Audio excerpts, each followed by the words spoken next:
All right, good evening, everyone. I'd like to begin by saying welcome to everyone in attendance. I see we have some members of the different unions, community members, and some elected officials here as well. So thank you all for taking time to be here this evening.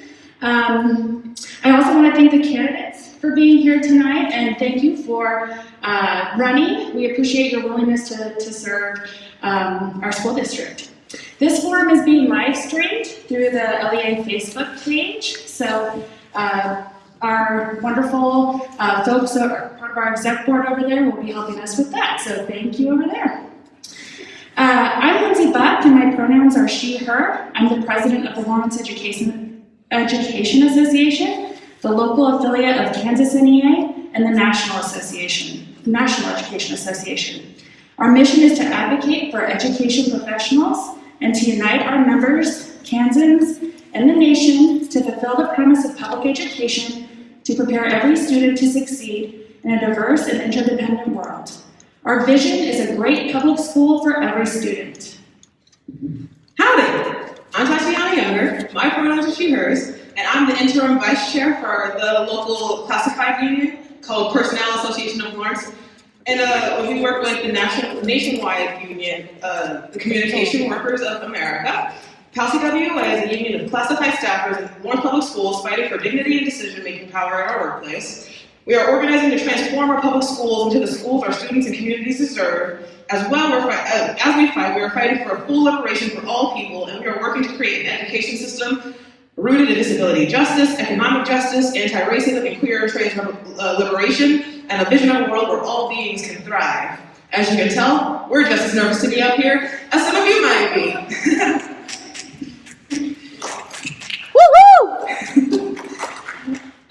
So we have 4 prepared questions for our candidates this evening. Tatiana and I will bounce back and forth with reading the questions, and each of you will have 2 minutes to share your thoughts on each of the questions. So hopefully that's plenty of time to be able to share. We're going to start, before we get into the 4 questions, we're going to let each of you introduce yourselves and share just a little bit about why you decided to run for school board. And you have 2 minutes for each question this evening. So we'll start here.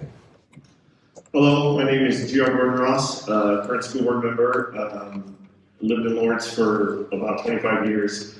Married and have 5 children. 3 have graduated from LHS. 1 is a rising sophomore at LHS and a rising 8th grader at Building Hills. I decided to run for re-election, mainly for a lot of the same reasons that I ran for election 4 years ago. I believe in public education. I'm a product of public education. My mom was on the school board when I was in school and set an example for me of service to my community. My kids are a product of this public education system and has done a lot for my family, and I wanted to give back to it.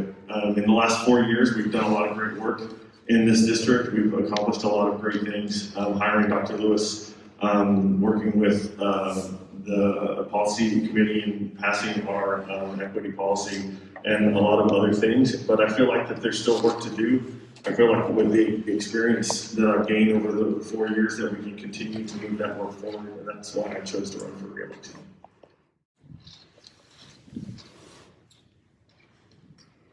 Hello, my name is Kelly Jones, and I'm also currently serving on the board. I come from a background that is rather humble. My family didn't have a whole lot when I was growing up. And I found my way to graduate school and now have my master's in social work. My career is about 25 years long in service to others.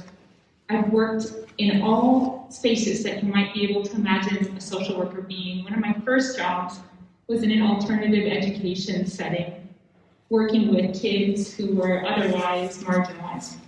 And I saw them thrive and change and really excel in a way that was extraordinary and beat all odds that you might think.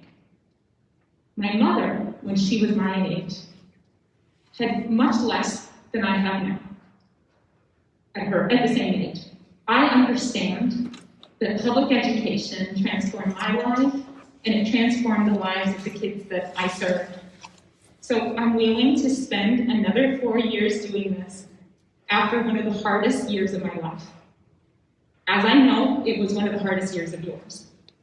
I'm willing to do 8 years at no free because I understand how important the work is that you all do.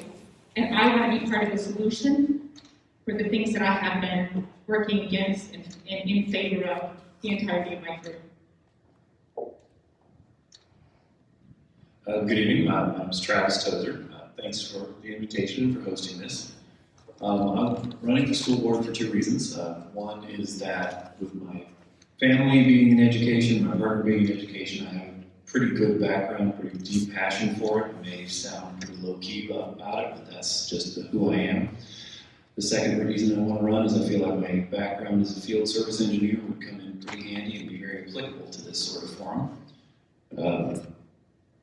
I learned a lot of the skills that I use in the field in public education. There's a lot of things that in-person school teaches that just aren't replicated by any other format. So for that reason, I want to be a part of the system, much like these two before me. I want to serve, I want to be a part of it.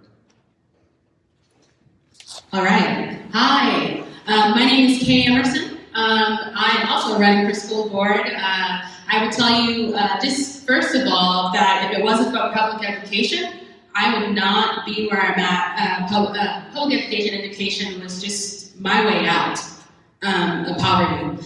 And so, originally from Topeka, Kansas, I moved here to Lawrence to get a degree from the University of Kansas. I thought I would be a doctor, but that's hard. And so luckily, I was taking a psychology course at the same time and ended up getting a degree in psychology with a focus in child development. I moved on and did some work as I became a parent, we became parents. And as I was working a full-time job, as well as being a mother to an elementary school and a soon-to-be and pregnant, I got my master's degree in human services. I also have a background in national service, career consulting, business negotiation, grant management, work innovation, service for individuals with disabilities, and anti-discrimination advocacy for all people. I have the experience as well as the skills when it comes to being able to understand our needs here in our community. I spent a lot of time, really kind of over 20 years in service here to our school district. So why am I running? I'm running to advance equitable experiences across Lawrence Public Schools, regardless of your position, your race, your gender, or your economic status. I'm looking to promote the collaboration of the skills, talents, and resources that are right here in our city to address our needs. Yes, we have needs, but we also have solutions right here. And so I'm ready to be able to amplify and build those spaces for all of our voices to be represented, valued, and be able to contribute to the policies and procedures which affect us. Thank you. My name is Nate Morsches. I own RPG on Mass Street. I sit on 2 boards here in the community, Trinity In-Home Care, as well as the Lawrence Restaurant Association. I have 4 children in the school district, 2 of whom are adopted through foster care, one of which has special needs. And it was through the experience in the special needs program that we really began to see how much of a resource this was and how incredible the growth that we saw in my daughter was. I want to continue to bolster up these programs. I want to bring the wonderful things we've experienced as a family into the community. And I am a biracial Filipino American. I learned a lot about building community from my grandfather, who was an incredible story of the Japanese who were occupying his hometown in the Philippines, came in and murdered his father and brother. He took his fiancée and protected her in the mountains for a few months, stowed away on a boat, and went to Hawaii, the United States. From there, once his family was safe, he continued to build into his community around him, taking care of those around him. And whenever he saw a need, he met it. I slept on the mattress in the living room on the floor next to the sacks of rice in his house, and he taught me everything I know about community. This is why I'm running for the school board.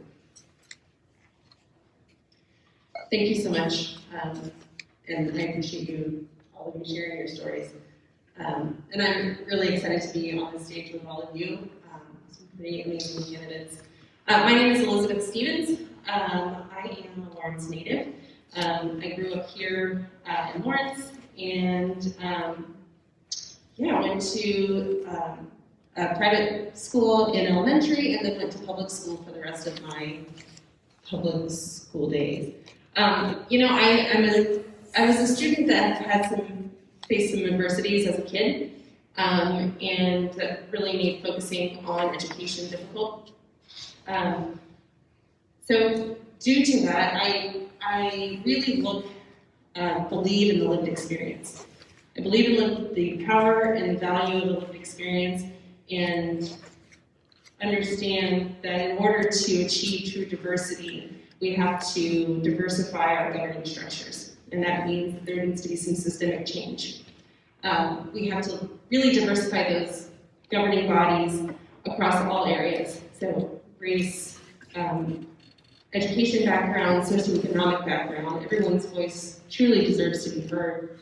My goal in participating or in being a board member would be to elevate that voice and ensure that an equitable lens is applied whenever we're looking at any kind of policy and procedure that affects our students. Hello everyone, my name is Markus Logan. Off and on, I've been a lifelong resident of Lawrence, Kansas. I was born in Chicago, Illinois. I've lived in Atlanta, Georgia, Oakland, California, and Wichita, Kansas. Growing up here in Lawrence, I was able to attend the Boys and Girls Club, where I had a great influencer in the name of Dane Floyd. He took all of us kids from different walks of life and taught us that it wasn't about our skin color or our social economic status, but how you were as a person.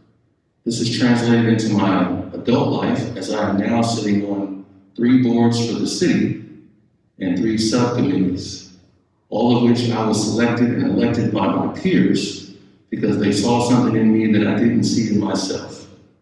I'm running for school board because this will be the first board I would actually be elected to by my public, my community.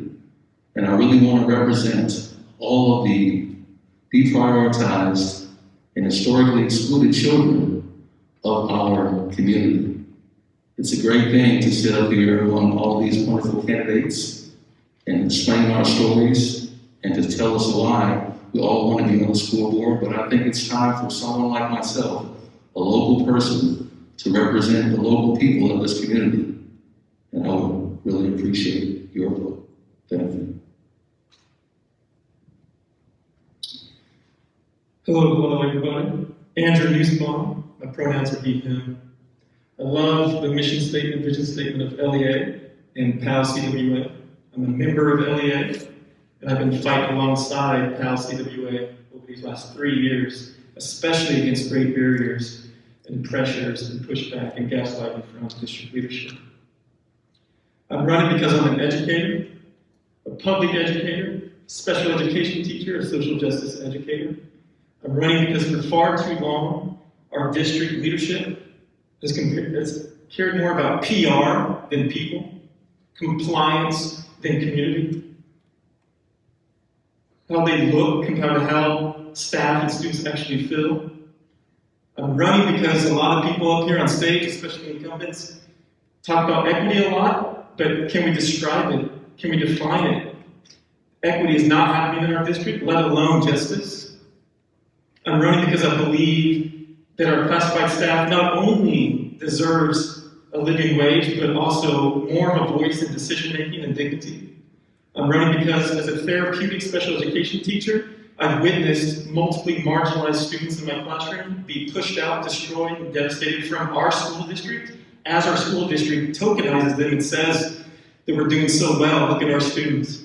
I'm running because I believe that Black Lives Matter must matter in school and in our community. I'm running because I am ready to be alongside queer and trans students. I'm running because I believe in students that are marginalized and vulnerable and powerful when they show up at the school board. I'm running because I'd love to be on the district negotiations as a pro-union social justice school board member.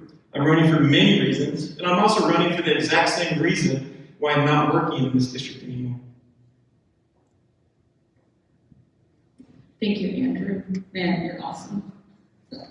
And you're truthful, and we should be telling the truth about our district, which is one of the reasons I decided to run. I want to be your voice at the table. Our staff and our students, we are not represented at the school board table right now. It's all outsiders. They don't know what's going on inside our buildings. And myself and Andrew, we've walked alongside you. We have helped our students. We've laughed with them. We've cried with them. Now, one of the current members that I can think of that I've even heard a story knows exactly how our students felt during remote learning, right? I sat with students, 5 of them were Lawrence Public School District students. They cried every day. Shawnee Mission kids that I helped oversee, they didn't cry at all. That's a problem to me, right? I want to be your voice. You know, I want to be a voice for the SPED parents who don't feel like their students are getting served or getting the attention that they need, right, to be successful. It is so hard as a parent of a special education student to get the services they need. They have to fight so hard. And you know what? Our special education educators, they have to fight hard too. It is a ridiculous battle that we fight every day to support our marginalized students. And that is ignored. It's ignored all of the time. And our district lies to you. They want you to think everything's fine. We're all fine here. We look good. Look at our picture. I'm at a barbecue at the school, right? I'm at a photo op. It's not fine. Our district, we're imploding from the inside. I was in a classroom where my superintendent and the head of SPED department, Kevin Harrell, they didn't care that our staff was getting injured. We had 3 concussions and 2 other severe injuries in 1 month, 5 worker comp claims, and you know who cared? Shannon Kimball, she cared. I talked to Dr. Lewis, I talked to Kevin Harrell, the teacher did the same, nothing. We had to reach out and beg for help. And that's when it came. It shouldn't have happened. We shouldn't have had injuries. We shouldn't fear being in classrooms. And the district never should have put our students at risk like that. So they have to start working for us. They have to start filling the 150 para-educator positions that are open. Don't talk to me about equity until you fully staff your buildings. Because you're talking about para-educators who work with our marginalized students, our at-risk students. Melissa? Oh, I'm sorry. I'm so sorry. If they can't fill those positions, that's not equity. Hello, I'm Douglas Redding. I am a school bus driver. I'm a failure of public education, but I'm here to represent the eastern and central south of Lawrence. I've been a school bus driver for over 7 years. I see your kids in a capacity different from the teachers and you, the parents. It is a kind of interzone. No matter the outcome of the election for school board, what I want to impart are ideas for change, and I think we need seismic change. As everyone previous to me has talked about, we need equity, we need justice. And more than that, we need a lot of money, apparently. But I don't know how to get that money yet. I've not been educated. But I do want to run. I do want to be a school board member. I do want to affect change. And I hope that you'll feel the same way and vote for me. Hello, I'm Myranda Zarlengo, and I am running for school board. Based on an experience I had with my daughter, and she will be a 2nd grader here in the district, and I am hoping to be a voice for parents and for all children that feel as if they could have a more stable and balanced education. So my background's in early childhood education. I now work in organizational change management. I see this organization that is having a lot of holes in the system. So I'm here to ask tough questions and to represent these kids that need a strong advocate, because that's what I do. I do it for my daughter, and I'm here to do it for all of our children. Thank you. Okay, thank you. And we'll actually have you hold it because we'll just have to go back and forth. So we're going to do that. So we're going to go ahead and begin with the questions that we have. We have 4 prepared. The first one is, do you support collective bargaining for workers? And if so, what actions will you take to ensure workers have a voice on the job? So I am a daughter of a father who is in a union, so I do understand the value of what a union can bring to families and a secure level of security for your job.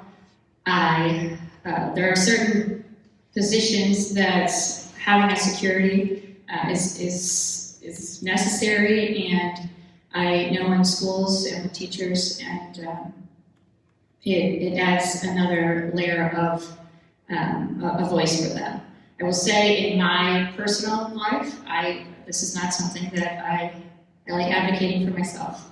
So as much as I understand it, I personally don't want those constraints around me, but I do understand the value from an organizational perspective.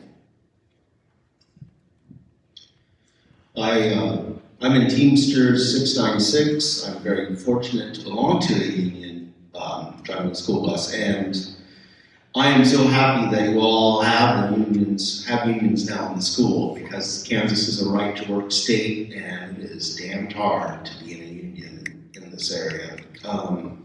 So, the first union I've ever really belonged to is the union I'm in now. I'm 53 years old. For the past 7 years, I've been in Teamsters 696, and they've done nothing but good for me. I have my union rep on the phone, and I definitely support collective bargaining.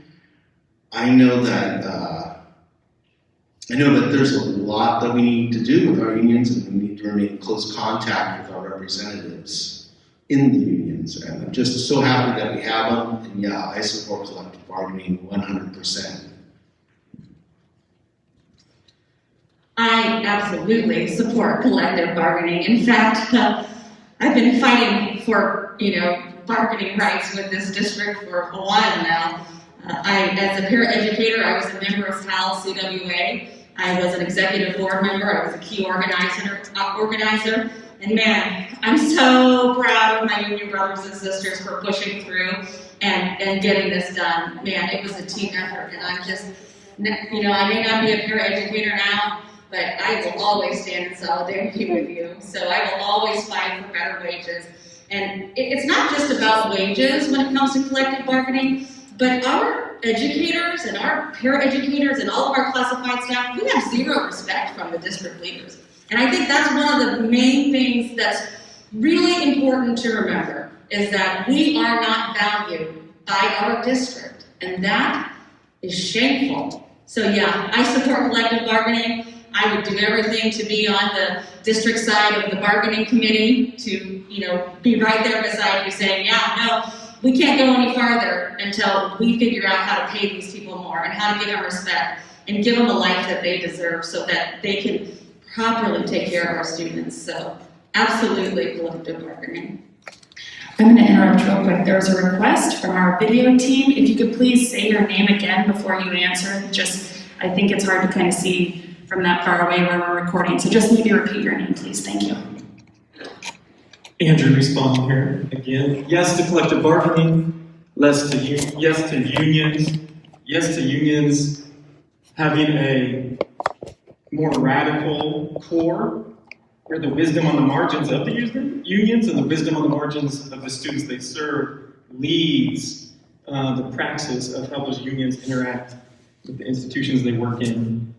Yes to collective bargaining. The reality is LEA and PAL, our working conditions are our students' learning conditions. Our working conditions are our students' learning conditions. A lot of our staff, a lot of our teachers and parents are graduates of our schools, right? Our parents of our students. So we cannot separate these issues as if they're in a vacuum or compartmentalized. Our working conditions then also become the living conditions for our students in their homes, right? So pro-union, yes. Collective bargaining, yes. I really hope to be elected so that I can get on that district negotiations team where I can be somebody that opens gates to equity and justice instead of being a gatekeeper that keeps them closed. I also would be really interested in being explicit in critiquing the interest-based bargaining. It doesn't acknowledge power dynamics. It doesn't acknowledge that we have employers and employees, that the administrative class maybe has different interests than the working class. So I would be very interested in going back into traditional bargaining, where we can sit across the table and acknowledge the power dynamics that exist. I'm Markus, Logan. Yes, I believe in collective bargaining. I believe that all workers in the district should be making a living wage and then some. This is more than a fifth of the way into the 21st century, and employers and legislators have to recognize that it does everyone, including the students of the district, a disservice when you don't advocate for and take care of the workers. I am very glad that they have a union in place that protects them and negotiates on their behalf. But when I got into this race, I was really for the advocacy of all the children of our district and our community. But I see that I would love to be on the negotiating committee to ensure that all workers are getting their fair share and then some of a living wage. I've said this at other forums, but it really has to be hard to stand in front of students and teach them the best ways to path to success if you don't feel like you're getting success yourself. So I'm all for collective bargaining, I'm all for unions. It is high time and past time that this become a forefront issue so that we can have all of our workers and everyone that is in charge of our children living their best lives as well. Thank you. Thank you. Elizabeth Stevens here.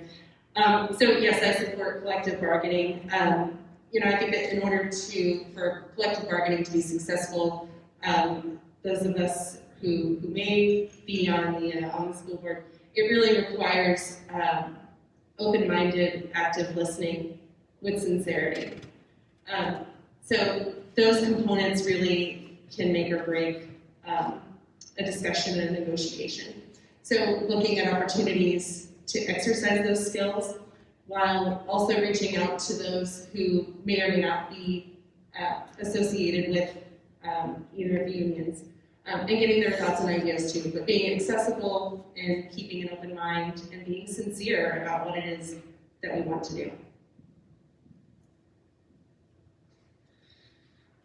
This is Nate Morsches. Yes, I support collective bargaining for workers. My father is a lifelong employee of Ford Motor Company, and he started off working on the line. He got his engineering degree later on and became an engineer. And as I was a teenager, he had taken on a position where he was actually negotiating with the union at that time. Knowing what he did at work, I always assumed that he did not have a lot of respect for the union. And I asked him about it one day, and he told me, "No, I do not disrespect unions. I love unions." Time after time, these are just people who Ford has not given what they deserve. And this is their way to be able to express that and bring more home for their family, because everyone here is trying to make a living. And hearing that during my formative years changed me. I'm very grateful for his example to me. So yes, I absolutely support collective bargaining. What actions will I take to ensure workers have a voice on the job? I will. I will participate, obviously, in school board meetings and hopefully on the negotiations team as well. And I will personally get to know leaders of these groups and as many of the members as I possibly can so that I can hear the voice of the people. Hello again, Kay Emerson, Chief. So yes, I support collective bargaining. It is an exemplary model, I believe, for students to learn how to advocate as well as to seek change for themselves. In order to make progress in creating equitable experience, We must find a collective purpose to elevate our needs so we understand what it will take to address them. So what actions? My goal as a school board member, and I've been in a lot of different committees, is to move away from just talking and listening, but to collaboratively build actionable steps by leveraging our resources that already exist in addressing our budget deficit. I do believe that collective bargaining and amplification of voices of our workers is one of the most vital steps to help us get there. Thank you. Man, she's hard to follow. Travis Tozer, and short answer was yes, I absolutely believe in collective bargaining. Respect and acknowledge it's a different industry, but I have worked side by side with a lot of union tradesmen and non-union tradesmen, and the difference between the two is very broad. The union workers they just get treated with more respect, I feel like. I'm very proud to see that the PAL-CWA has formed a union, and I'm looking forward to seeing what their contract includes. Actions I would take, as if I were on the board, would probably be similar to the way I've dealt with unions throughout my experience as an engineer, would be open-mindedness and humility and respect. I know that we're all here just trying to make a living, as Nate said, and all I can really add from here is that I definitely believe in the cause of the PAL-CWA, and I hope they get the best deal that's possible. Hello. This is Kelly Jones. I helped, I'm on a negotiations team, and I've served on that committee each year that I've been on the board. I was part of the team that transitioned from traditional based bargaining to interest-based bargaining. I advocated for and was among a couple board members that insisted that the district take dues out of paraeducators' paychecks so that we can begin the process of recognizing the classified union. And I'm now working with them in partnership to develop a contract that will help protect them, not just in terms of wages, but also in terms of professionalism, which a lot of the candidates have mentioned as it relates to respect. So I'll say that my experience on the negotiations team has been really powerful in a couple of ways, both formally and informally. It's given me a masterclass education on why that contract is so important and how it protects our teachers. And even I've seen you all, as you go through the redesign process, ask which parts of the contract you're comfortable making variants on so that you can continue to protect the integrity of that document as it protects your work. What I have learned informally is why 5 minutes matters in the passing periods for our elementary teachers. What the phrase 6 of 7 means if you teach at the secondary level, and informally I'm able to tell my board colleagues what that means and why we need to advocate to protect those things and really inform them about why wages matter, but that they're not the only thing that matters.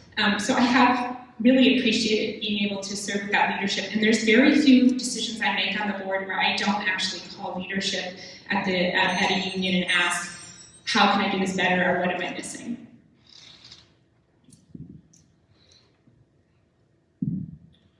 Short answer is that I do support collective bargaining in the unions. I've had the privilege with Kelly and with Paul Jones to serve on the negotiating committee with Melissa before Paula for the last 2 years. And like Kelly, have learned a lot.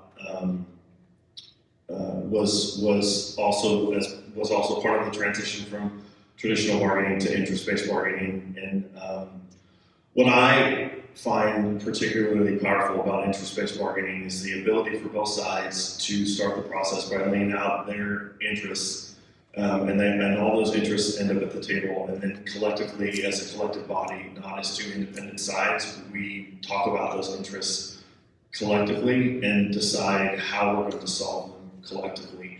And I think that that's a powerful message that we can send to our scholars of how to solve problems. That we don't solve them as individuals, we solve them as a collective group to try to figure out how best to move forward. And I think that's a powerful message to work together, to work collaboratively, maybe not always to come up with the solution that one side sees as best, or that is favorable to one side while one side gets screwed. But I think it's a collaborative process where, in the end, both sides can say, we worked hard, we came together, we had to compromise, but we did it together. And that's what I find most powerful about that process, and why I believe in the collective bargaining and the IBB process that we have in the district today.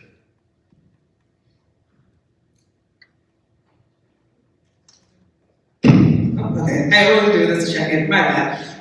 Thank you all for answering. And then our second question, to keep it moving, is almost half of the organized workers with PAL-CWA do not earn a living wage in Douglas County. Additionally, educators are facing a pay freeze after completing one of the hardest years ever for both students and staff. Do you support pay raises for school district staff with an emphasis on making sure all its workers receive a living wage? How would you advocate for those pay raises? Do you want me to start? I'm just asking. Yeah, you can just start. Okay. And I didn't introduce myself last time, and I swore I was going to do it. I'm sorry. This is GR. You know, I do support those pay raises, and you know, by the time the microphone gets down to the end of the table, I'm going to say that I don't, and that's fine. You know, as a district budget, we have a pie, and that pie is cut up into slices, and right now our salaries take up about 86% of that pie, and we have to figure out how to take away from other parts of that pie to increase that for everyone. And that's the reality of the situation. And in order for us to do that, we have to work collaboratively with both the unions to figure out what that number is going to be to make those raises. How long is that going to take? Is it going to take a year? Is it going to take 2 years? Whatever it's going to take, that's what we have to do. And then we have to figure out how we're going to make that work over an extended period of time. And I'm committed to do that work. I'm committed to make it happen. I'm committed to work with them. In the negotiating process with LEA, we're committed to start that process this fall. We've traditionally saved wages and compensation to the end of the negotiating process, and we're going to do it at the beginning so that we can figure out how to make it work, how we can work together and figure it out. And once we finish PAL-CWA's initial contract, we will then start that process with them as well to figure it out. We do have finite resources, and we have to figure out how to divvy them up as equitably and as best as we can. But they are finite, and we will figure it out, and we're committed to figuring it out. I thought about how best to answer this question, because the clear answer is yes. We all support increasing wages. So I wanted to talk a little bit about what we have done, but I don't want that to be perceived as me saying that that's enough, and it's not in defense. I just want to be able to draw a timeline and illustrate where we're going. So when I started on the board, one of the things that we did that was different than what we'd ever done before was we differentiated where the pay increase would go. So historically, when the union negotiated an increase in wages, like a 2.4% increase of wages, it was applied to administration, and it was also applied to the classified staff. But in reality, the LEA is negotiating for teachers and for other classified staff. So we, as a board, began to ask ourselves this question: How then do we think about this differently? So in one of the years that I served, we gave a slightly less increase to administrators, but what we did was give in more to classified staff. So we could begin to get to a space where we were closer to the $11 per hour mark. Nobody's comfortable with $11 per hour, but it's those types of decisions, those incremental decisions that get us closer and closer to $15 per hour. We cannot continue to nickel and dime our way there. This year is really illustrative of that. We have no reserves left. So for the last 6 or 8 years, and particularly during the Brown-Back administration, when there was discussion about sweeping the contingency funds, we gave that money to our employees, and now we have very little contingency. That's a cash flow problem in our district. So I understand this is a very technical answer, but we have to both get those contingency funds back up and find a way to not nickel and dime, but be very strategic about how we give those wage increases. We have held the line on class size caps. We have continued to support until this year 14 elementary buildings. So we have to look at how do we do business, work with our LEA, work with PAL-CWA to back into what that increase should be and how do we get there in a way that protects our students. Travis Tozer. I really wish I could speak with that level of detail and specificity about this issue. Unfortunately, from the outside as a parent, I'm just not able to. I know, though, that everyone on this panel has committed to being in support of teacher pay and classified staff pay increases. But unless Elon Musk wants to start sponsoring a school district instead of trying to go to space, I'm afraid there just isn't as much money as there should be. What I think we do need as a solution then is calm, steady, good faith communicators who can sit on both sides of this issue and get the best of what's available. That's, I'm afraid, really all we can hope for is the best of what we've got. Because at the end of the day, I think we're all here for the students, and I think partnership between the sides is what's best for them. Thank you, Travis. Kay Emerson, she, her. So yes, I'm in support of this. I also believe that we must have a long-term plan for increased pay and compensation wages, that we don't lock ourselves into saying, yes, we're looking at a pay raise now, but sorry, next year, we can't do it. So it's not enough that we focus on short-term gains, but we focus on keeping our mindset to what will happen in 5 or 10 years from now, and that the decisions that we make in our budget and policies, as well as our procedure, reflects a healthy and satisfying work environment that nurtures and elevates the outcomes of our students. But I would also say that if our school district can prioritize and do multiple things at the same time. So I believe when we are in the process of negotiations, I go back to we have to focus on building back our community and creating the school systems, or creating a school system that the people, us, we envision. And again, I go back to saying that this requires us unifying our resources. And when I say unifying our resources, I mean our local government, such as the city. We have a great public library, establishing our partnerships with our businesses, our nonprofits, places like the Chambers of Commerce, our health systems that we talk a lot about, Nash, they're a great partner. Our daycare providers, we learned it was really hard to not only be a teacher, educator, support staff, or even just a parent, and also try to figure out what you're going to do with your kids this last year. I'm still trying to figure that out. And then our local places of training. So there's a multitude of ways that we can focus on this. It is not just negotiation. We have to make sure that we're broader in addressing this issue, as well as prioritizing our staff, which includes our educators and paraeducators and even our janitorial staff, everybody. So that's what I say. Thanks. This is Nate Morsches. I do support pay raises for school district staff. I do support the living wage. As an example of how strongly I feel about this, I wanted to tell you about an experience I had at the beginning of the pandemic. At my restaurant, when we were just starting carry-out orders, people were not tipping because nobody really understood what was going on in the economy and what was happening. But I saw one of my employees post online, I just made a yogurt last 2 meals. And at that point, I decided there was no possible way I could, in good conscience, pay my employees what I've been paying them. I made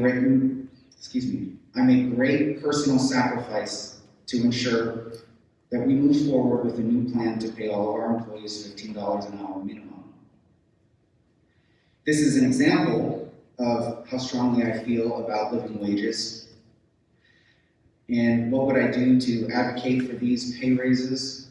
I participate in the things we've been talking about on the board, in negotiations. But I also would do what I do as an entrepreneur all the time. Go figure out where we can get more money. I would do that on the school board. I have a handful of ideas. I'm talking through these ideas with some sitting board members at this time. And I would advocate by go finding more money. Thanks, Nate. Elizabeth Stevens here. So I wanted to start off by taking a second and acknowledging the tremendous efforts of our teachers over the last year. Thank you. Your ability to adapt and deal with, and everybody keeps saying unprecedented. Now it's almost like, it makes me a little, so we'll just leave it at that. Things that were a lot, but it truly was an unprecedented time. So thank you for everything that you've done and all of the sacrifices that you made. Truly, thank you as a parent. So yes, I support wage increases to a living wage. I think that, we talk about going out and finding more money, but to me it kind of sounds like if you're going to find more money, you also need fiscal responsibility. So maybe those conversations need to look a little bit different and need to focus on that piece. So looking at things like, reviewing wage scales and going over financial reports, which I'm sure, existing board members have, but maybe there's a different way that we can look at that. Also, looking at the opportunity at the state level, what's available at the state level? What's available at the federal level? What are other communities doing?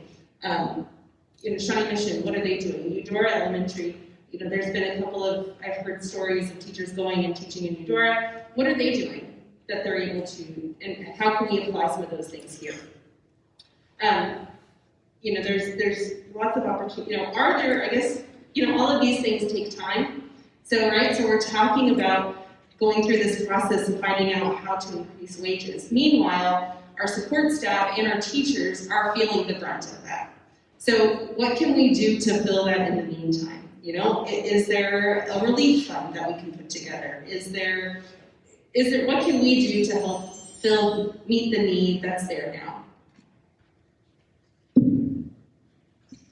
Markus, Logan, at some point, those in power making decisions need to focus on facilitating a living wage and funds to those who most need it, and the ones on the front lines dealing with our children every single day. These valued employees deserve to not have to worry about getting second jobs to keep up with the bills and feed their families. I know that cost of living fluctuates from year to year, and the pay and the salaries needs to match that fact. I'm also in a unique position of being on a campaign where I'm sitting in between incumbent board members and people that have been teachers or inside of the buildings getting the pay that is not fair. Educated myself a little bit to know that everything comes from a budget that includes the lights that we're under right now and spread out between all the workers.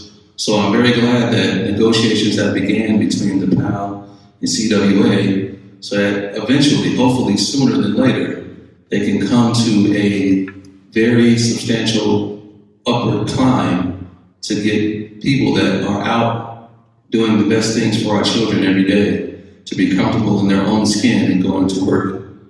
It has to be frustrating to put in a long 8 hours, 9 hours, watching these bright-eyed children looking at you, knowing that you might eat ramen noodles when you go home or have to go to another second job. So kudos to whoever was in the negotiations to get this talk started, but everyone has to understand that it will take time, and I'm glad that the clock has already started ticking, and they're moving toward better pay for workers. Thank you.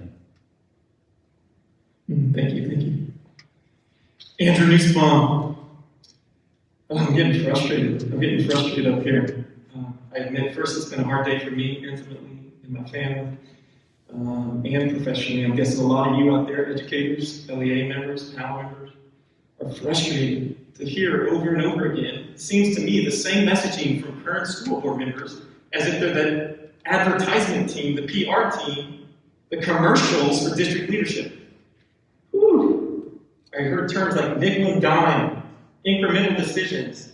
That does not connect, is not congruent with the mission and vision of LEA and PAL-CWA. But that is the priority for district leadership.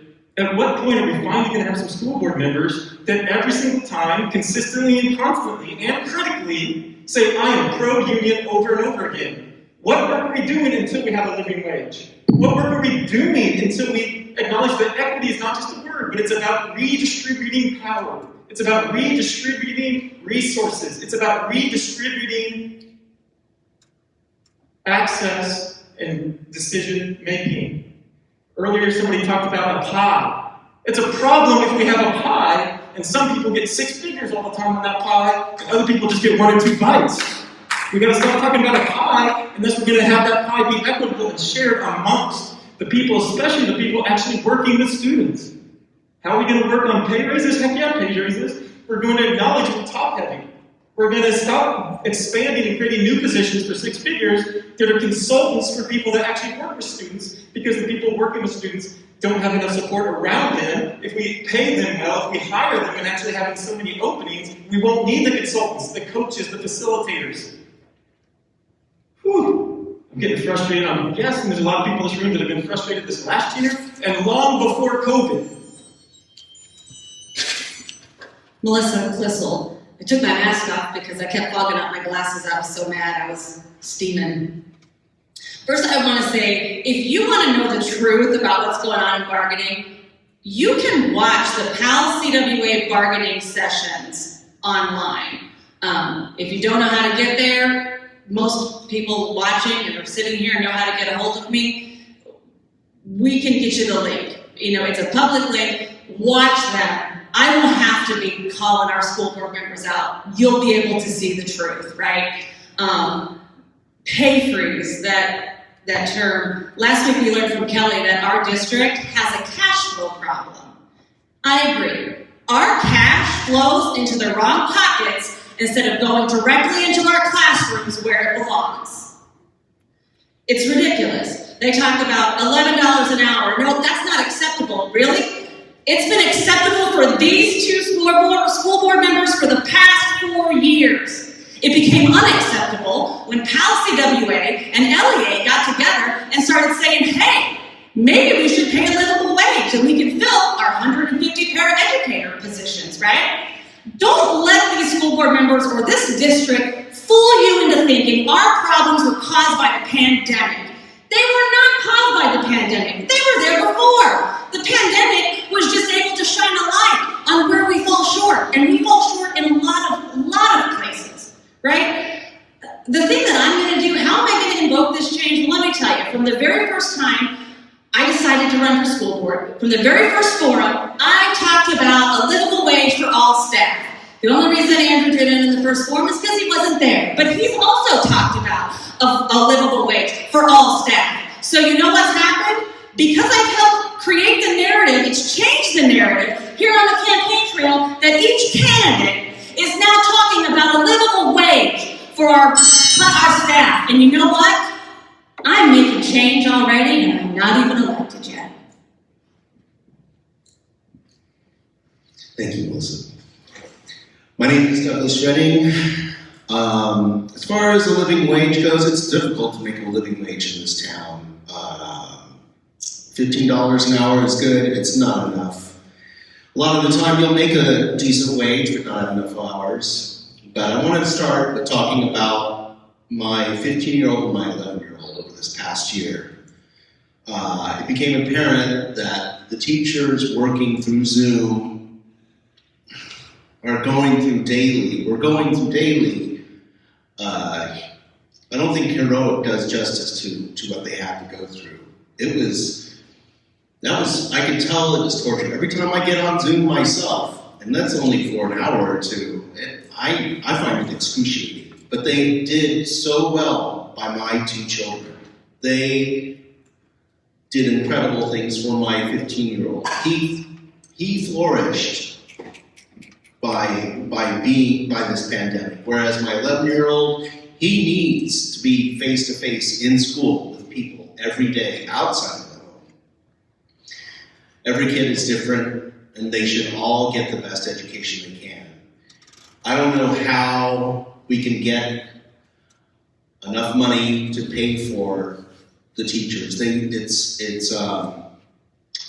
money has to be there. It's either the administration takes a very short haircut so we can put those monies into people on the front line, and then maybe that's not enough. Maybe we need to go statewide. Maybe we need to go federal. When we say this pandemic was unprecedented, it was heretofore, but now it might flow in again with Delta Plus. We don't know. What we have to do now is change how we work so that we're prepared when this happens again. Amen. Thank you. Hello, Myranda Zarlengo. We have a budget crisis on our hands. We had 600 children leave the district last year. We were one of the only districts closed until late into the year.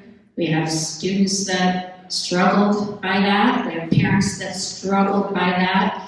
And now we have teachers that are going to be and are struggling by that because now we have a bigger deficit. So first thing I did, I've been looking into this, first thing I did, I went to Indeed and I looked at all the open positions. And I saw $11 an hour and I said, well, not very attractive. I looked at all the other districts and I saw what they were paying and the $11 an hour, we need to be attractive to hire the right people to get into the positions. Budget issue or not, this is what it's going to take to make sure our kids are taken care of, period.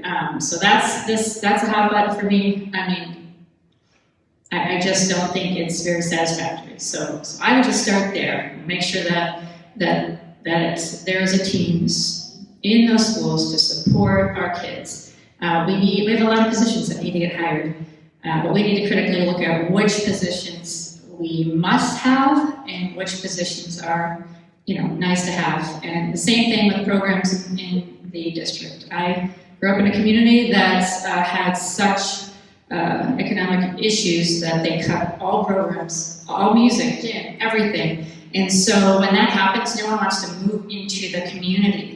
So my fear is that we have to be careful the way we manage this. Yes, I want to attract and hire and support a team of people that can make a difference in their kids' lives, but we have to look out for this budget and be aware of what it's going to do to the community. All right, the next question. Can you share a little bit about what you've done in your community over the past year to advocate for anti-oppression work? For example, racial justice, disability justice, LGBTQIA, queer and trans justice, etc. And how does this work play into your vision to transform schools? Myranda Zarlengo again. So as a single, sole providing parent to my daughter, I work a lot. Let's just say last year I lost my job and found a new job. It's in Kansas City. It was hard for me to get here at 4:45 today to make that happen. I'm gone about 12 hours a day on the weekends. I am working another job. So I know what it takes to work and work and work. When it comes to what I have done for those in the community, one, I'm working really hard to raise a child that is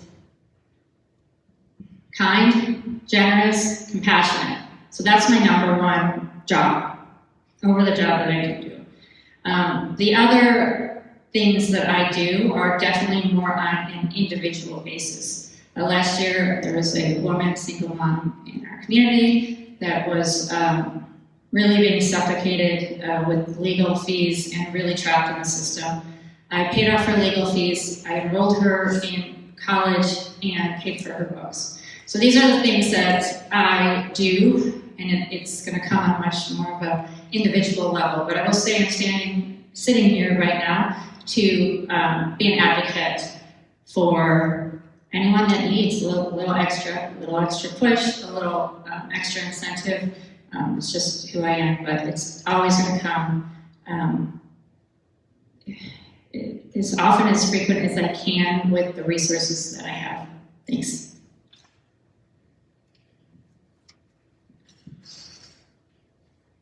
I have not done that much to advocate for anyone. When I'm driving the school bus, the number one rule this past year has been kindness. Be kind to each other. Do not make each other feel uncomfortable. Don't say mean things. You know, I can't watch all the kids, but I can get a general sense when things aren't going right. And when it's happened in the past, before this past year, I would call parents and discuss with them what was going on and talk to the manager of a first student. But this past year, I have to say that all of my kids were remarkably empathetic to each other and to me. They did not give me as much grief as they have in the past. And that meant a lot to me. And I hope to pay it out every chance I get. Thank you. Melissa, Clissold. You know, I haven't done enough, I tell you that. This past year, of course, with the pandemic was difficult for going out to rallies or, being in public.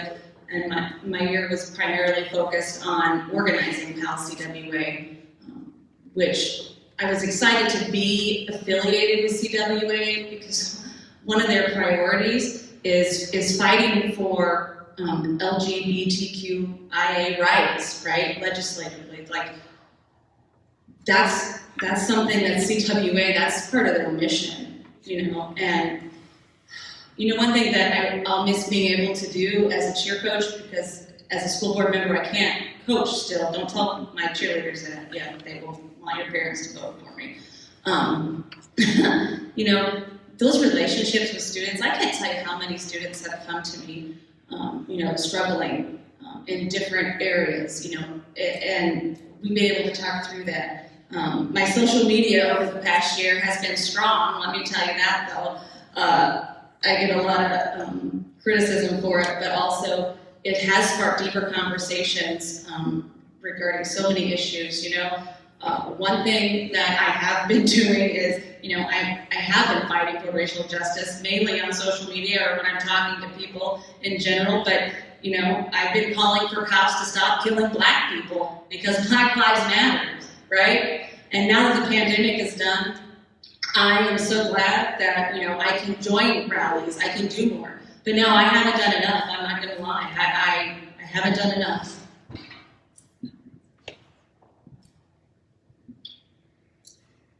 Andrew Nussbaum. First thought that comes to my head is, what could we do, what could I do if I was elected to this board? In the same question going forward. And over the last year, I was a therapeutic special education teacher with a pedagogy and practices of disability justice, community care, collective decision-making, and critical pedagogies. I was able to learn from and water and develop and create alongside the most wonderful staff, certified therapists, and paras, I think, in the district. I have experiences over this last year inside the institution, institutionally, and outside the institution, institutionally, and how they intersect. Part of the Lawrence Education Justice Collective, LEJC, as many of us community members advocated for and created 15 days for police-free schools, reimagining safety for our students. Last summer, I was deeply involved and deeply interconnected with Occupy Mass, to the point where in my white body I stood in front of the police as they demonstrated their police violence, anti-blackness, and white supremacy, and was arrested in my body to at least potentially represent, at least bear witness, at least show up to demonstrate that I actually mean something when I say it. Inside the buildings and inside these walls, I've been meeting with Dr. Lewis one-on-one, meeting with the administration one-on-one, and definitely been calling them in and calling them out. And I think running for school board is another way to have leverage on accountability, a leverage to decision-making, a leverage to ensure that our district leadership can actually amplify that Black Lives Matter, that disability justice matters, that our students matter, compared to perpetuating being complicit in the harm of all of us and all of those people.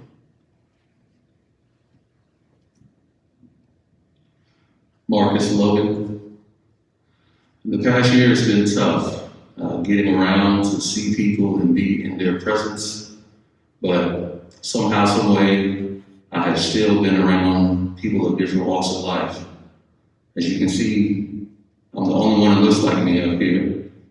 And when I go around people in the community, I don't really like it when people act out in public. I want to be an example to everyone that comes around me, so I'm on a lot of Zoom meetings and email chains with young people so we can get them in colleges, better success in their life. I am a business owner of a wedding entertainment company. And there's a lot of times when I'm out in the country with no phone reception, and it's just me. No one looks like me there but me. But I tell you, every kid I do an event for gravitates toward me. Every kid is hanging around me. I'm slapping high fives with everyone. And I'm just showing them a different way of looking at so-called us. So I'm always for racial justice. I'm always at the front line. And I'm always representing to show that your stereotypical views of what you thought someone like me were are not warranted. So LGBTQ, anyone else that is marginalized or doesn't feel like they're getting their fair shake, I'm all for them as well. We're all in this fight together, and hopefully in the next year we'll have more opportunities to get together with one another and show that our differences does not make us any less or more than the other. Thank you. Elizabeth Stevens. So, over the past year, I've had an opportunity to work with an amazing group of people on the Douglas County Unified Command COVID response. I worked as an equity impact advisor alongside some really amazing people who, and I was fortunate enough to be part of conversations with the education branch, the community well-being, and financial task force with regard to COVID-19 recovery and response. Those experiences, my role was to bring a lens of equity. Also, more importantly, I think that what we do when we do it this way, I am a Mexican-American woman. We're not just there, right? We're bringing an equitable lens, but more importantly, we're creating spaces for people of color. So giving people of color the opportunity to speak their own voice and to fill the space as they need to be. So it's more than just standing up and saying, hey, I'm here, I'm helping with equity. Sometimes one of the biggest things that you can do is step aside and let a person of color speak for themselves. During this work, it really showed a lot of, really emphasized the importance of the lived experience and how often the people who tell it are kind of pushed aside. To really and truly create equitable structures, our governing bodies have to engage the voices that typically go unheard. And that means all governing structures. People like me deserve to have voices heard, and we send our kids to school too.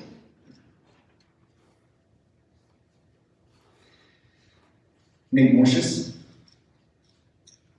In the past year, for each one of these things, I'll give a single example. For racial justice, I also was at the protests and Occupy Mass in a capacity of leading a team of first aid, first responders. I'm a registered nurse as well, and I took care of a man whose hand was run over when he was standing his ground against a car.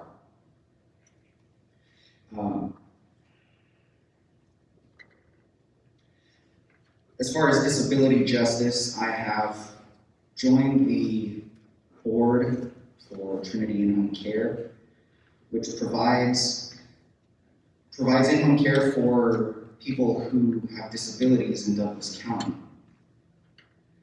For LGBTQIA justice, at my very business, at one point, someone asked me, and I had not done the research before, but when I actually thought through it, there were over 50% of our employees were somehow involved with LGBTQIA. It's extremely important to use all the different resources and skills that you have to advocate for anti-oppression. On the school board, I would look to do the same things, looking at the eclectic group of resources we have. I think one practical thing we can do is use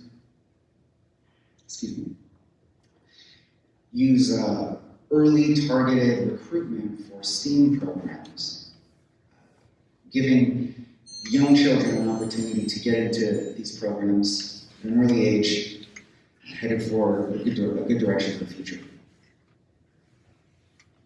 Hello, again, Kay Emerson. So I'm going to start with talking about my vision. So you've heard this before, here we are again. So my vision for our school district is that all people will have equitable experiences, regardless of their position, location, or background. And I really believe that, to do this as a city, to do this as a district, we must prioritize our experiences that are not widely shared, understood, or appreciated. So what have I done in the last year? I was sitting here and listening to everyone. It's kind of a little bit of a long list, so I'll try to synthesize this. Over this last year, despite the pandemic, I've actually leaned in and became more involved. I found out that there was actually more opportunities available. So at the beginning of the year, I was leading a team of professional counselors to assist individuals with disabilities to lean in to their strengths and create plans of employment across the northeast side of Kansas. I've also transitioned into a different position as an AmeriCorps Kansas director. I support programs across Kansas addressing areas such as employment, food insecurities, as well as education. Personally, I've been doing a lot of reading. If you know me, I'm a huge nonfiction lover. Stacey Abrams is mine. I love Stacey Abrams, so if you're watching, please get a hold of me. And I really have been focusing on being able to turn out the vote and voter suppression. I've also focused on working and partnering with YWCA, and I finished a racial justice facilitation course, so I'm now a racial justice facilitator. Volunteering, here with the school district, I assisted with the adoption of the equity policy prior to this year. We did not have one, so that was really cool to be a part of. I also, I guess that's my time. So what I would say is just reach out to me. My email address is votekayEmerson@outlook.com, and I'd love to just talk with you after this, or by email. So thanks. I would follow Kay after the involvement question.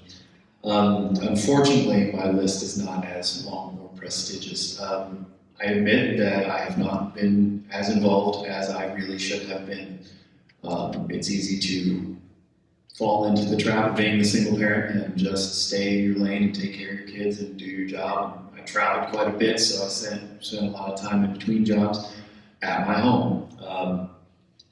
However, I fully intend on using this experience as a springboard to become more involved. After the last forum, I talked to Kay about how she managed to get so embedded in the community and what I can do to follow suit to a smaller degree. But I learned a lesson in public school that really sticks with me and brings to mind when I'm listening to some of the other forum speakers, and that is that I wasn't always the tallest guy in the room. I was the gangly kid who liked to read.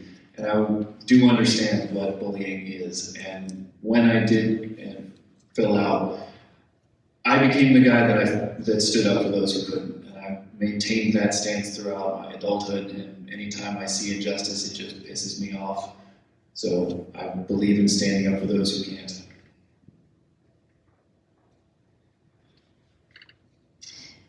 This is Kelly Jones. I very thoroughly, probably too thoroughly, filled out your survey. So I wanted, and there's some information in there around the equity work we've done in the district or that got you on the board recently.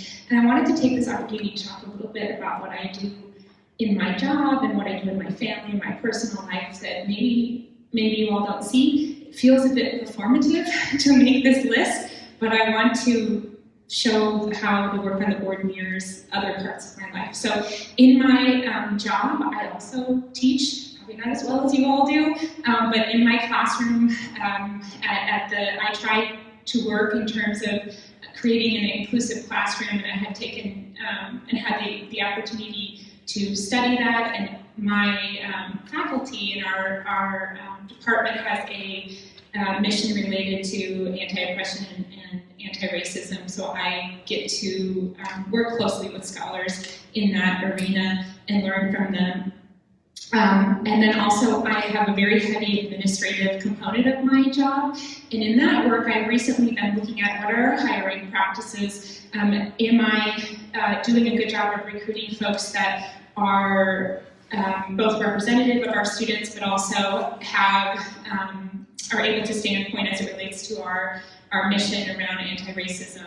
I recently included in my job looking at out in the field education is what I do, so how am I doing a good job of incorporating and looking at ways to create mentorships for our students that are within or identify as LGBTQ. I am also trained to be an observer by the ACLU at protests, so this year was the opportunity to do that, and I took advantage of that. I also worked on legislation related to mental health professionals and to peak of this year and passed a bill to make it easier for folks to get their mental health license, and I have a few other things, but it's starting to feel kind of yucky. A lot of the work that I was able to do, it was in conjunction with the board. I was happy to be on the board and to support Kelly and the policy committee and Kay and the other people that helped pass the equity policy. It's been nice as I've talked to friends and family around the country that serve on other school boards and the pushback and difficulty that they've had in trying to do the same thing. And some of the committee work that we've done, one of the big things in the facilities committee, it was brought to our attention through a series of miscommunication, lack of communication, and just a series of unfortunate events, situation brought to us at LHS that we were going to make what turned out to be a fairly significant mistake in the remodel that we had to pivot to preserve some fairly significant history, and I was happy to be a part of making that change. At work, I was happy and proud to be part of a team that made a significant change to our electronic health record at the hospital that I work at to include the ability to record people's gender identity and their preferred pronouns and their preferred names. So throughout the entire health system of which I'm employed, patients are now asked and then are referred to by those names throughout the entire healthcare system. Most importantly, though, as Myranda and Travis said, a lot of the work that I did took place within the walls of my own home. sorry, wasn't expecting this. Within conversations that I had with my own children, my second oldest daughter is probably the single most social active person that I'm personally aware of, participated in a lot of things, a lot of rallies, came home and shared a lot of her experiences with us and led to a lot of conversations. And as I was thinking about how to answer this question, I was reminded of a quote by someone that I have a great respect for by the name of David O. McKay, and I'll end with this quote. The home is the first and most effective place to learn the lessons of life. Truth, honor, virtue, self-control, the value of education, honest work, and the purpose and privilege of life. Nothing can take the place of home in rearing and teaching of children, and no other success can compensate for failure in the home. Okay, and now it's time for our last question. There's never enough time, but we want to honor all of your time up here, get you out of these hot seats. So let's see what we can do. For this next question, we want you to answer, not only answer it, but also give a closing remark so that we can get ready to leave. But we're hopefully trying to keep it within a minute, which I know that this is also using that time. So let's try this.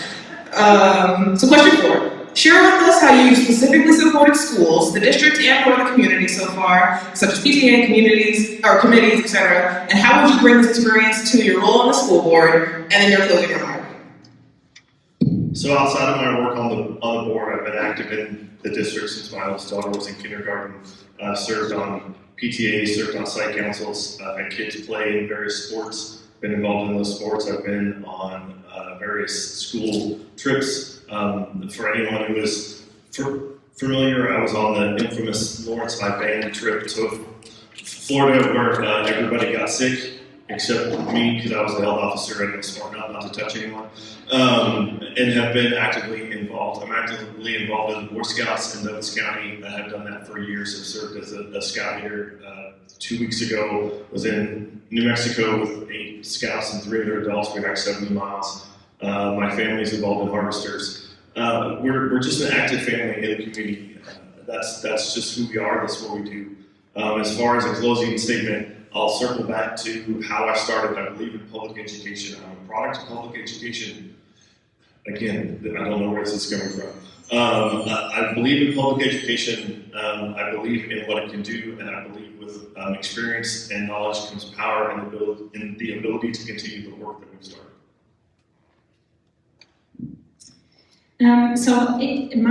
I started working on a campaign related to public education, comprehensive sex education in 2005, and since that year I've been actively involved in public education advocacy or have worked in public schools the entirety of that time.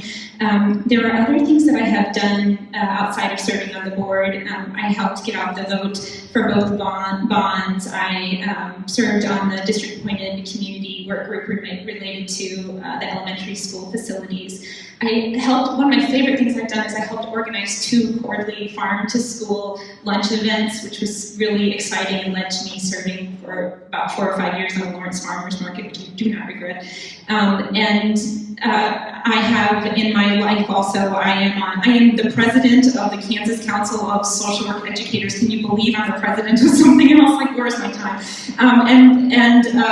I serve on the Kansas Association of School Social Workers board. So I want to say really quickly, I bring all this experience, but I have spent the last year passionately involved in trying to do the right thing for folks in this union and for people in our community, and sometimes I've messed it up, and today on social media I've seen you all highlight some of my mistakes. I'm committed to doing the right thing. I learned so much this year. I'm telling you right now that there is no easy solution. Please do not be fooled by that. My technical skill is high. Please consider giving me an opportunity to continue to use it. Thank you. I've sat in on 5 board meetings, and I definitely respect and admire your passion. Where I have been involved in my boys' schools was I've done a lot of field trips. I've done watchdog, sitting in on the classes. I've donated a ton of snacks.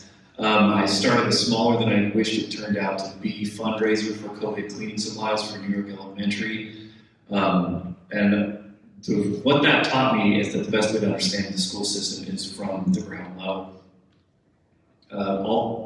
And part of the lesson of the last board meetings that I've attended was also just how broad the job that we're applying for is.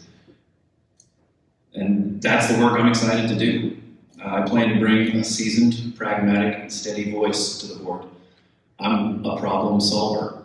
It's been my profession for over 10 years, and I'm ready, willing, and able to do the work. Okay, so my involvement is Kay Emerson again. My involvement in education in Lawrence Public Schools spans close to 20 years. I really have, it all started with experience teaching as a specialized education to foster care, and where I helped students actually step down from mental health places in order to be closer to homeschool. For me, it's really about being able to just, again, ensure that we are focusing on equitable experiences. And, my work has really been in civil rights, social action, racial equity, education, community engagement, crisis management. Again, the list really goes on. But I will end saying that it's not necessarily about what you have done. It's about where you start and the fact that you can show up. And Lawrence, I have shown up to support you.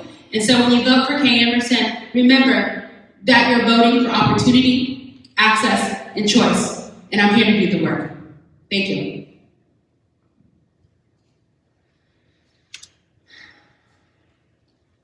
My grandfather, as I said earlier, taught me everything I know about community. His name was Patricio PAL-CWA, and he died in 2014. Because of everything he taught me, I expend every ounce of energy I can into the community. I give everything I can to my family. I'm a small business owner here in town. As I've mentioned before, I sit on 2 boards. I work 2 nonprofit boards. I'm a registered nurse, Leadership Lawrence grad. Everything I do is for the people around me. As far as the school, I have spent a lot of time volunteering at the College and Career Center. I view this as an extremely important asset. That was too late.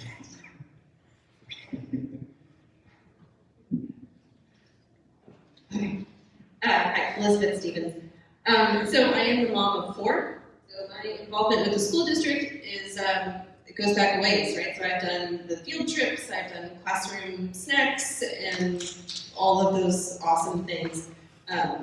Made cupcakes that none of the kids liked, and so they all threw in the trash can. That was cool.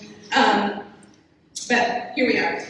So I think, one of the most important, and I'm trying to talk really fast, so I'm going to look at notes here.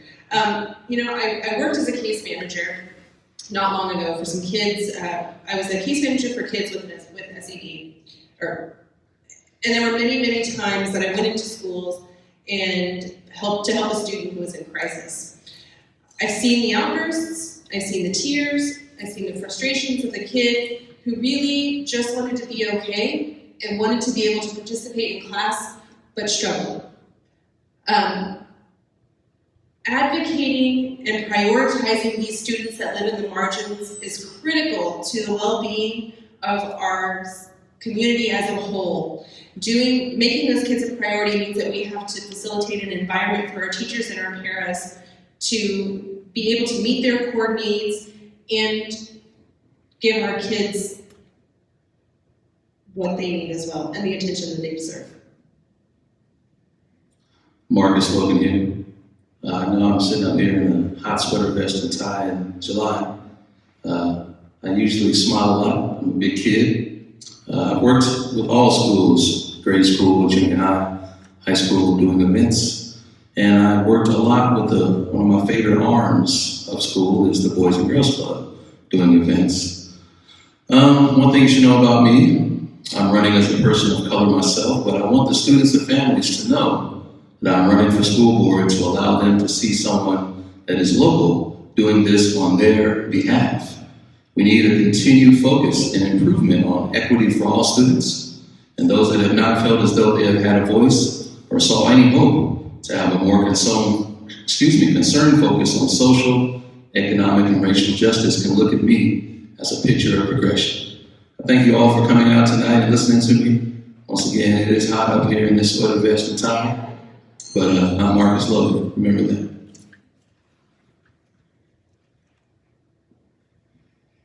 Andrew Nussbaum. I believe in relationship-based growth and system-based change. I look in this room and I see a lot of people that I have relationships with, former students of mine that are now parents and teachers. I look and know that on the live stream, a lot of relationships with you and a lot of alongside us as we have created systems-based change. I believe in unpacking statements and interrupting systems. For example, we need to unpack statements that have been made today, on Saturday. We've had people say they care about all children, but said no to trans students. We had people say that they're excited to not be the school board president anymore so they can be focused on their campaign. Should that be backwards or turned around? So I believe in speaking truth to power and being consistent, constant, and critical as I do that. Thank you. Melissa Clissold. And as far as education, I said it several times I was a previous peer educator. I love being the cheer coach for the Liberty Memorial and Billy Mills Middle Schools. I've fought alongside PAL-CWA, helped organize it. I mean, as far as closing statements, what you see is what you get, right? I've never been someone to candy coat anything. I might not be as refined as maybe some others or that you might think, but I don't care about that. I don't want to fit into a box. Let me tell you this, there's a lot of BS happening in our school district from our current leaders, and I'm going to call it out whenever I see it, just like Andrew, right?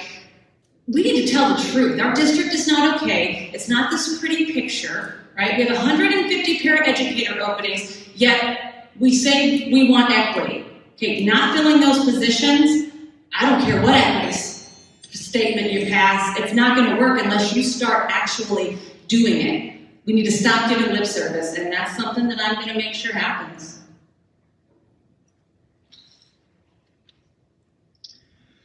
As far as participating in education and the society at large in this town, I've done a lot of years without doing it. My kids have gone to the Little Red Schoolhouse for a time, and that requires a lot of participation, and that's rewarding, but that was years ago, and I've been a person who's begrudgingly, brought snacks and, participated as a parent, at the bare minimum. Like, I'm a very, very lazy person, naturally, but something funny happened this last year. After several years of switching kids between schools as we remodeled and renovated each elementary school around, all of a sudden they decided to close Kennedy. Just like that. 700 students down and one pandemic, and now we don't have enough money, and now it's going to close. I'm here to start to change that. That's why I am here. And pity the town that makes a lazy man like me work, but I'm ready to work. Thank you. Hello, Myranda Zarlengo. So I'm a super active mom in the classroom. I room mom, all annual parties, field trips. I volunteered at the Hearing and Vision Day. That was a lot of fun, actually. And I was one of 3 parents that coordinated and participated in the Teacher Appreciation Day, food, decorations, made it happen. Last year was not able to do that, but did deliver gifts to all the teachers at our school. So I was on the COVID committee, and I was also very active in asking the questions and meeting with leaders, inspecting schools last year. But the thing that I miss most about this past year, while my daughter was in kindergarten, I would drop her off every day, walk her to the door, and hold that door open for every child, and it was amazing. And I will give a shout out to Sherry Horn, who brought her energy and her love and compassion, and I've opened those doors every day, and it was amazing. So I'm looking forward to more of that this year. Thank you. Okay, I know we went a little bit long, but I want to thank you all for giving such thorough answers and taking the time out of your night to be here. I'd like to give our candidates a round of applause.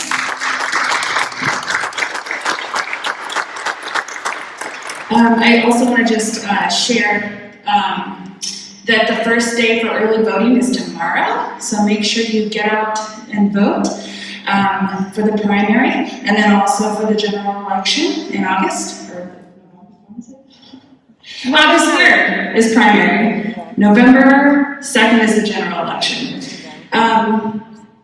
Also, I just want to let everyone know that the surveys that LEA sent out, if you haven't completed them yet, you have tonight to finish them because we will be sending them out to our membership along with a link to the recording tomorrow. Do you want to share anything about We will also be sharing the PAL-CWA survey with our members this Thursday.